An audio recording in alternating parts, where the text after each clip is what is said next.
ଆଜିକାର ସରକାରରେ କୌଣସି ଫେକ୍ ବିଲ୍ ହେଇପାରିବ ନାହିଁ କି ଫେକ୍ ଟେଣ୍ଡର ହେଇପାରିବ ନାହିଁ। ଏ ପ୍ରକାର ବିଷୟ ଦୃଷ୍ଟିକୁ ଆସିଲେ ବିଭାଗ ତୁରନ୍ତ କାର୍ଯ୍ୟାନୁଷ୍ଠାନ କରିବ। ସେହି ଦୃଷ୍ଟିରୁ ଆମେ ନିର୍ଣ୍ଣୟ ନେଇଛୁ ଯେ କିଏ କୌଣସି ଅସୁବିଧା ଯେ ତିଆରି କରିବ ତା ଉପରେ ଆମେ କାର୍ଯ୍ୟାନୁଷ୍ଠାନ ଗ୍ରହଣ କରିବୁ। ସେହି ଦୃଷ୍ଟିରୁ ମୁଁ ସେ ବିଶ୍ୱାସ ବି ଦେବା ପାଇଁ ଚାହେଁ। ଆଜିକା ସରକାର ଲୋକଙ୍କ ସରକାର। ଆଜିକା ସରକାରଙ୍କର କାମ ଲୋକଙ୍କ ପାଇଁ ଉଦ୍ଦିଷ୍ଟ ଥିବା କାମ ଥିବା ଦୃଷ୍ଟିରୁ ନିଶ୍ଚିତ ଭାବରେ ସେ ବିଶ୍ୱାସ ନେଇ ଆମେ କାମ କରୁ। ଆଜିକାଲି ଟେକ୍ନିକାଲ ସେକ୍ଟରରେ ବହୁତ ଏଜେନ୍ସି କାମ କରୁଛି। ଏ ପ୍ରକାର ଏଜେନ୍ସିର କାମ ଆଜିର ନୁହେଁ।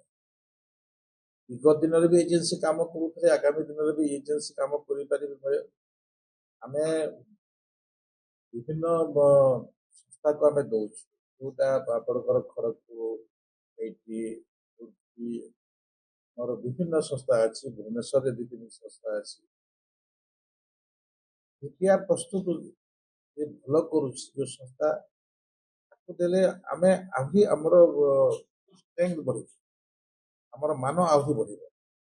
ଯାହା ଦେଖିଛି ଅନ୍ୟ ରାଜ୍ୟ ତୁଳନାରେ ଆମ ରାଜ୍ୟର ଯୋଉ DPR ବି ପ୍ରସ୍ତୁତ ହେଇଛି, ସେ DPRରେ ବର୍ତ୍ତମାନ ସୁଦ୍ଧା ସେମିତି କାଁ ଭାଁ ଘଟଣା ଘଟିଛି, କିନ୍ତୁ ସେମିତି ଘଟଣା ଘଟିନାହିଁ। DPRକୁ ନେଇ ଆମେ ଆଉ ଗୋଟେ ଆୱାରନେସ୍ କାମ କରୁ। ଭାରତ ସରକାରଙ୍କ ଯୋଜନାରେ ଆମେ ଗତ ବର୍ଷ ବିଭିନ୍ନ ଅଞ୍ଚଳର ବିଚ୍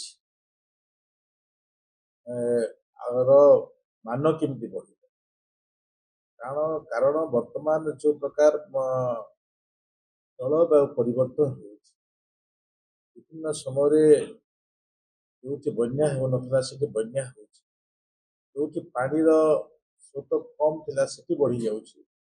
ଏ ପ୍ରକାର ବି କିଛି ଓଡ଼ିଶା ପ୍ରଦେଶରେ ନଦୀ ନାଳ ଠିକ ଥିବା ଦୃଷ୍ଟି ଆମେ ସେଇ ଜାଗାର ବିଚ୍କୁ କେମିତି ଷ୍ଟ୍ରେଙ୍ଗଥେନ୍ କରିବୁ, ଠିକ ସମୟରେ କରିବୁ, ଏ ପ୍ରକାର ବି ଏକ ଆୱାରନେସ୍ର ଯୋଜନା ହେଇଥାଏ। ଆଉ ଏ ଆୱାରନେସ୍ କେବଳ ଓଡ଼ିଶା ପ୍ରଦେଶ ଇଞ୍ଜିନିୟର ମାନଙ୍କ ପାଇଁ ନୁହେଁ, 8ଟି ପ୍ରଦେଶ ଇଞ୍ଜିନିୟର ମାନେ ଉପସ୍ଥିତ ଏବଂ ସେ ପ୍ରକାର ଉପସ୍ଥିତିରେ ବି ଆମ